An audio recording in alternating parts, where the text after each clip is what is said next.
कम अज़ कम दिल में नदामत हो, दिल में शर्मिंदगी हो, गुनाह का एहसास हो कि मुझसे गुनाह हो गया है। हज़रत सालबा रज़ियल्लाहु ताला अन्हु 16 साल का बच्चा मेरे आका सल्लल्लाहु अलैहि वसल्लम से मोहब्बत करता है। 16 साल की उम्र में नबी करीम सल्लल्लाहु अलैहि वसल्लम से इश्क किया, हुजूर से प्यार किया। मफ़हूमन हदीस पेश कर रहा हूँ, हुजूर का खादिम है, हुजूर की खिदमत करता है और हुजूर अकरम सल्लल्लाहु अलैहि वसल्लम जिस काम पर भेजते वो काम करने के लिए जाता। किसी सहाबी के लिए पैगाम देना होता, सालबा को हुजूर भेजते। किसी गैर मुस्लिम तक पैगाम पहुँचाना होता, हुजूर सालबा को भेजते। किसी चीज़ को ख़रीदना होता, हुजूर अकरम सल्लल्लाहु अलैहि वसल्लम सालबा को भेजते। सालबा हुजूर अकरम सल्लल्लाहु अलैहि वसल्लम के हुक्म पर अमल करते। लेकिन एक दिन मेरे आका सल्लल्लाहु अलैहि वसल्लम ने हज़रत सालबा, वो 16 ईयर ओल्ड हज़रत सालबा मेरे आका सल्लल्लाहु अलैहि वसल्लम किसी काम पर भेजते हैं। आधे दिन का काम था लेकिन बहुत वक्त हो गया, सालबा वापस नहीं आए। सालबा कहाँ गए? जब वापस आ रहे थे तो देखा कि एक हम्माम है, उस हम्माम में एक औरत नहा रही है, एक पर्दा लटका हुआ है, हवा का तेज़ झोंका आता है, पर्दा उठता है,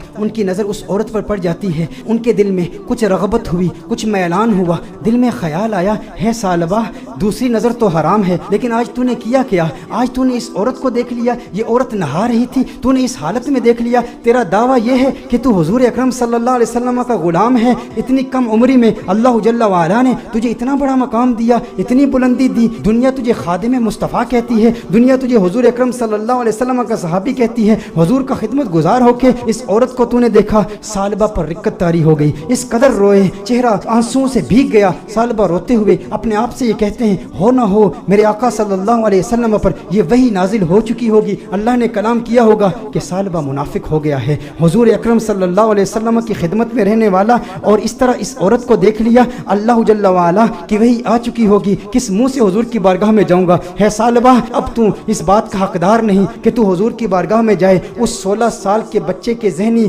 ख्यालात और उसके जहनी इर्तिका को जरा चश्मे तसव्वुर से देखें, तखय्युल बांधें कि उसको अल्लाह जल्ला वाला ने कितनी फिरासत दी, किस कदर नदामत, शर्मिंदगी, शर्मसारी की कैफियत उसके दिल में पैदा हुई। ये शर्मसारी की कैफियत कि हमारे दिल में भी है, हम इंसान हैं, गुनाह इंसान से हो जाता है, लेकिन गुनाह के बाद हमारा रिएक्शन क्या होता है? हम क्या ढीठ हो जाते हैं? एक गुनाह हो तो उसके बाद 10-10 गुनाह करते हैं। घर में तन्हाई में पोर्नोग्राफी देखने वाले भी इस बात पर गौर करें, औरतों से बातें करने वाले भी इस बात पर गौर करें कि जिसके दिल में डर हो, जिसके दिल में खौफ हो, जिसे हुजूर का कुर्ब मिला हो, उसके दिल की कैफियत कैसे बदलती हैं। सालबा रज़ियल्लाहु ताला अन्हु रो रहे हैं, उन पर रिक्कत तारी है, हुजूर की बारगाह में हाजिर नहीं होते। सालबा कहाँ जाते हैं? पहाड़ पर जाके इबादत करते हैं, अल्लाह को याद करते हैं, रोते हैं। अब नबी करीम सल्लल्लाहु अलैहि वसल्लम ने नमाज पढ़ाई, सलाम फेरने के बाद अपने सहाबा से हुजूर ने खिताब किया, है सहाबा सालबा कहाँ है? एक काम पर भेजा था। सहाबा अर्ज करते हैं, या रसूल अल्लाह सल्लल्लाहु अलैहि वसल्लम, सालबा तो आधे दिन का काम था, अभी तक वापस आए नहीं, अभी वापस पहुंचे नहीं। नबी करीम सल्लल्लाहु अलैहि वसल्लम ने इरशाद फरमाया, तुम जाओ सालबा को तलाश करो। एक हफ्ता गुजर गया, सालबा नहीं मिल रहे, लोग सालबा रज़ियल्लाहु ताला अन्हु को तलाश कर रहे हैं। दूसरा हफ्ता गुजर गया, तीसरा हफ्ता गुजर गया। मेरे आका सल्लल्लाहु अलैहि वसल्लम ने हज़रत फारूक आज़म रज़ियल्लाहु ताला अन्हु और हज़रत सलमान फारसी रज़ियल्लाहु ताला अन्हु जैसे जलीलुल क़द्र सहाबा का इंतखाब किया, कहा तुम जाओ उसे तलाश करो। मेरे आका सल्लल्लाहु अलैहि वसल्लम ने इन सहाबा किराम अलैहिम रिदवान को भेजा। अब ये सहाबा तलाश कर रहे हैं, 40 दिन हो गए, गलियों में तलाश कर रहे हैं, बाजारों में तलाश कर रहे हैं, देहातों में तलाश कर रहे हैं। आखिर वो वक्त आया कि जब वो शहर के मज़ाफ़ात तक पहुंच गए, वहाँ पर बुलंद पहाड़ थे। चरवाहों को देखा, उनसे पूछा, कहा इतना कद है, इतनी उम्र है, रंगत ऐसी है, नकूश ऐसे हैं, क्या इस बच्चे को तुमने देखा है? ये बच्चा 40 दिन से गायब है, हमें नहीं मिल रहा। उन्होंने कहा, क्या तुम उस रोने वाले बच्चे का जिक्र करते हो, वो जो रोता बहुत है? कहा क्या मतलब? कहा उस रोने वाले बच्चे का जिक्र करते हो जिस पर हमेशा रिक्कत तारी रहती है? कहा क्या मतलब, कौन सा रोने वाला बच्चा? कहा जो तुमने उसकी डिस्क्रिप्शन बयान की है ना,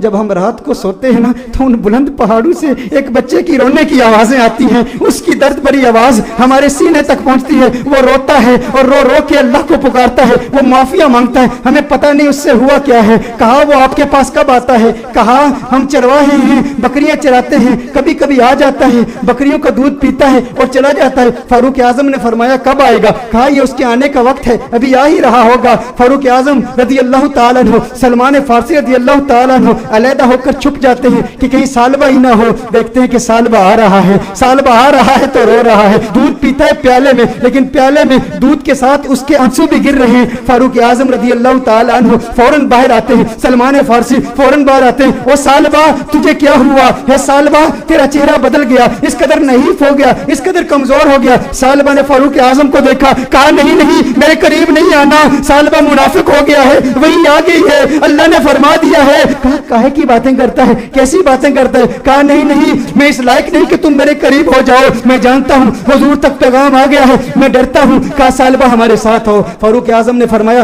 ہمیں حضور کا حکم ہے. سالبہ نے بھاگنے کی کوشش کی, کہا کس منہ سے آقا کی بارگاہ میں جاؤں, اس چہرہ بددعا کو بھی دیکھتا ہوں اور ان حسیناؤں کو بھی دیکھتا ہوں. کہا سالبہ آقا کا حکم ہے. فاروق اعظم نے فوراً سالبہ کو پکڑا, حضور کی بارگاہ میں پیش کرتے ہیں. سالبہ کمرے میں جاتے ہیں, اس قدر بیمار ہیں, اس قدر کمزور ہو گئے ہیں, ایک صحت مند بچہ اس قدر کمزور ہو گیا رو رو کے. سالبہ رضی اللہ تعالیٰ عنہ 40 دن مسلسل پہاڑوں میں روتے رہے, اب کمزوری کی وجہ سے بیٹھ بھی نہیں سکتے, بستر پر لیٹ جاتے ہیں. اور پھر اس کے بعد میرے آقا صلی اللہ علیہ وسلم کمرے میں تشریف لاتے ہیں.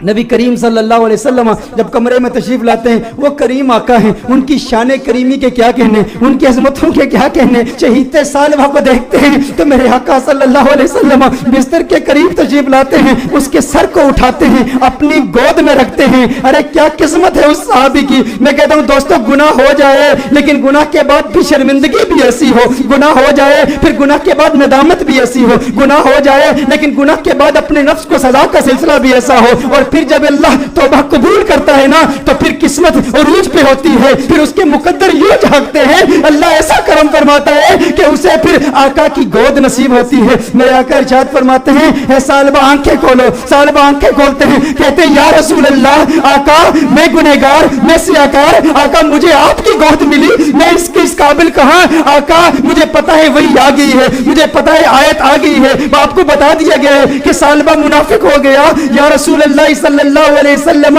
میں اس قابل نہیں کہ آپ کی گود میں لیٹوں. سالبہ کہتے ہیں یا رسول اللہ صلی اللہ علیہ وسلم میں نے ایک عورت کو یوں دیکھ لیا, میرے آقا نے ارشاد فرمایا تو پھر تو توبہ کر لے. سالبہ کہتے ہیں مجھے ڈر ہے اس بات کا کہ جہنم کے نچلے درجے میں مجھے پھینکا جائے گا, مجھے جلایا جائے گا. حضور نے ارشاد فرمایا مومن ڈرتا بھی تو ہے لیکن مومن کی ایک اور کیفیت بھی ہے, وہ امید کی کیفیت ہے. کہا اللہ سے امید کیا رکھتا ہے, کہا امید تو یہ ہے کہ میرا اللہ مجھے معاف کر دے گا. حضور نے ارشاد فرمایا پھر اللہ سے جو تو زن رکھتا ہے اللہ کو اپنے زن کے مطابق پائے گا, یہ امید رکھ کہ میرا اللہ تجھے معاف کر دے گا. حضور اکرم صلی اللہ علیہ وسلم نے دستے دعا بلند کیے, سالبہ کو دعائیں دی. جب سالبہ خوش ہو گئے کہ مجھے آقا کی دعائیں ملی اور میرے منافق ہونے کے حوالے سے کوئی آیت نازل نہیں ہوئی, تو اس وقت سالبہ حضور سے عرض کرتے ہیں یا رسول اللہ صلی اللہ علیہ وسلم یوں محسوس کر رہا ہوں جیسے میرے جسم میں ہزاروں کیڑے رینگ رہے ہیں, اس قدر درد محسوس کر رہا ہوں. میرے آقا رونے لگے, یا رسول اللہ صلی اللہ علیہ وسلم آقا کیوں گریہ فرما رہے ہیں,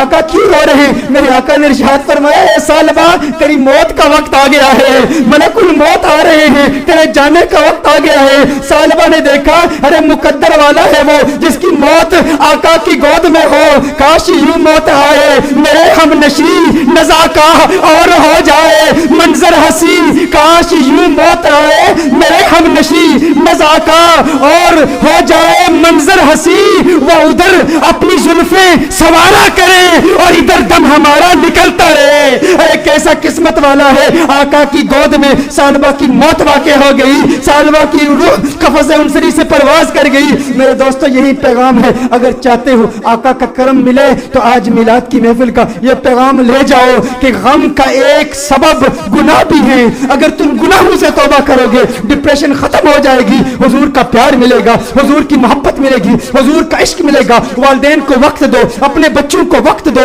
نمازوں میں استقامت حاصل کرو, گناہ جو کیے ان سے توبہ کرو, جو نمازیں قضا کی ہیں, جو روزے قضا کیے ہیں ان کی قضا عمری کرو, حسن اخلاق سے پیش آؤ. جو رشتہ دار ناراض ہیں صلہ رحمی کے جذبے کے ساتھ ان سے ملاقات کرو, وہ پوچھیں کیا ہو گیا ہے, میرے گھر میں آج کیوں آیا ہے, کبھی نہیں آیا. کہا تجھے نہیں پتا کل کنز الہدیٰ میں محفل میلاد ہوئی تھی, آقا کا میلاد ہوا ہے اس لیے آیا ہوں. ارے جس سے مل رہا ہے ویسے تو تیرے چہرے پہ 12 بجے ہوتے ہیں, آج مسکرا کیوں رہا ہے, کیوں مسکرا رہا ہوں, کل حضور کی میلاد کی محفل تھی, میلاد ہوئی ہے. میلاد نے مسکرانا سکھا دیا, میلاد نے زندگی گزارنا سکھا دیا, میلاد نے گناہ سے توبہ کرنا سکھا دیا, میلاد نے ڈپریشن سے بچنا سکھا دیا. میرے دوستو آؤ آج دل میں یہ پختہ ارادہ کرو ہم گناہوں سے بچیں گے.